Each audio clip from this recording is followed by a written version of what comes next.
नमस्कार, मैं हूं अजय शर्मा और आप देख रहे हैं healthy life with doctor Brajpal Singh Tyagi. आज हम बात करने जा रहे हैं आयुष्मान कार्ड योजना के बारे में। केंद्र सरकार की बहुत ही बड़ी योजना है आयुष्मान कार्ड योजना, और इस वक्त भारत सरकार जो है लगभग 8 करोड़ परिवारों को और जोड़ने की बात कर रही है।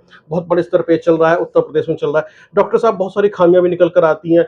एक पेशेंट आया था आपके पास में आयुष्मान कार्ड जिसने इस्तेमाल किया, और उसका आयुष्मान कार्ड 3 दिन में खत्म हो गया, और उसके बाद उसको अपनी जमीन गिरवी रखनी पड़ी या ज्वेलरी गिरवी रखनी पड़ी, और आपको उसने पैर भी पकड़े और उसके पूरे परिवार ने, हमने उसको रोते हुए भी देखा, बिलखते हुए देखा। कैसे देखते हैं? और जब इस जो तरह ये पेशेंट था, ये खुर्जा का रहने वाला था। अ, ये एक अस्पताल में गया था नोएडा के, नाम तो मैं बता नहीं पाऊँगा उसका। जी, उसके पास आयुष्मान कार्ड था। उसको 3 दिन में वो आयुष्मान कार्ड जो 5 लाख रुपए का पूरा फिनिश था, हो गया। वो फिनिश हो गया। जी, फिर क्योंकि उसको ब्लैक फंगस था, वो किसी से पूछते हुए मेरे पास आया। इमीडिएटली रात को मैंने उसका ऑपरेशन किया और उसको इंजेक्शन दे के उसकी जान बचाई गई, और उसके लिए मैं सीएमओ ऑफिस का भी आभार व्यक्त करता हूँ।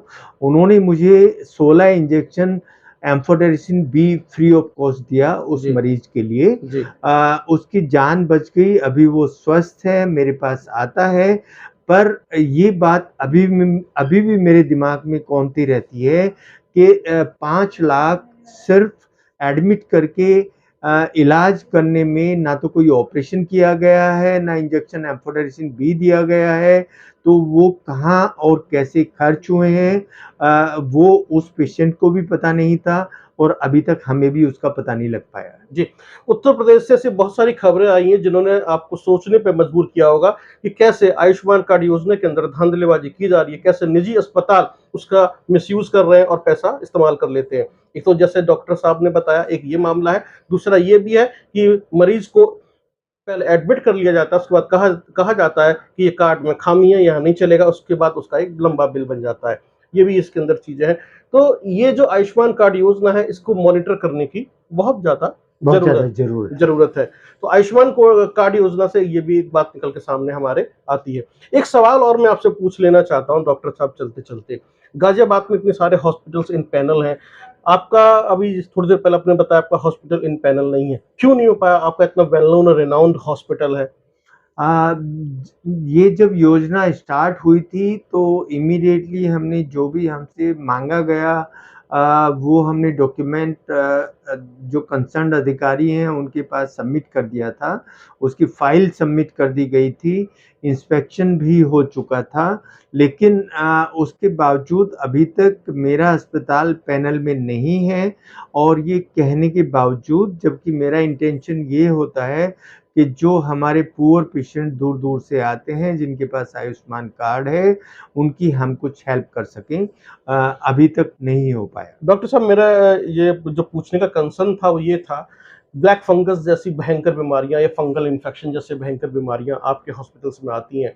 कोरोना के बाद हमने देखा कि जो नोज इन्फेक्शन या माउथ इन्फेक्शन के थ्रू ये सारी बीमारियां स्प्रेड होती हैं, ये सब कुछ होता है। इसके बावजूद भी सरकार ने इसकी तरफ गंभीरता से नहीं सोचा है कि आपका ये हॉस्पिटल जाए, क्योंकि बहुत सारे लोग आपके पास आते होंगे। कितने पेशेंट आपके पास आते हैं आयुष्मान कार्ड लेकर कि हम अपना नोज का, ईयर का या इसका थ्रोट का कुछ इलाज कराना है? एक दिन में ऑन एन एवरेज 6 से 7 मरीज मेरे पास आयुष्मान कार्ड लेकर आते हैं, और पूरे भारत से आते हैं। जी, पर ये मेरी मजबूरी होती है कि जब उनके पास आयुष्मान कार्ड होता है, क्योंकि वो मेरे पास नहीं है, हुँ, तो उनको मुझे फिर अपनी ओर से बहुत ही सस्ते रेट एक में कंसेशन और देना पड़ता है। छूट करके उनका ऑपरेशन इसलिए करना पड़ता है कि कोई बहुत दूर से आया होता है, कोई अ, पूरे भारत में 2 घंटे की यात्रा करके, 2 दिन की यात्रा करके मेरे पास आया है, और आने के बाद मैं उसको कहूँ मैं ऑपरेशन नहीं कर पाऊँगा, मुझे खुद अच्छा नहीं लगता है। पर मैं उम्मीद करता हूँ जो भी कंसर्न्ड अथॉरिटी है वो इस पे ध्यान दें, और जो आयुष्मान कार्ड के लिए जितने भी एमपैनल्ड हॉस्पिटल हैं, अगर उनमें हमारा हॉस्पिटल आ सकता है तो मुझे बहुत खुशी होगी। जी, क्योंकि डॉक्टर ब्रजपाल सिंह त्यागी का जो हॉस्पिटल है, हर सीएमटी हॉस्पिटल गाज़ियाबाद के राजनगर आरडीसी में, यहाँ लगभग यानी कि औसतन 10 मरीज़ प्रतिदिन आते हैं आयुष्मान कार्ड लेकर, जिसका वो फ़ायदा उठाना 6 चाहते हैं। से 7 मरीज। 6 से 7 मरीज़ आते हैं और डॉक्टर साहब भी देना चाहते हैं।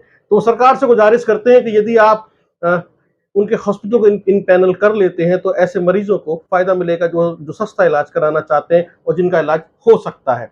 बहुत बहुत धन्यवाद डॉक्टर साहब हमसे बातचीत करने के लिए। हमें उम्मीद है कि आपको डॉक्टर साहब की राय और बातें सुनकर कुछ लाभ जरूर मिलेगा। बहुत बहुत धन्यवाद। देखते रहिए आप healthy life with doctor Brajpal Singh Tyagi. Thank you.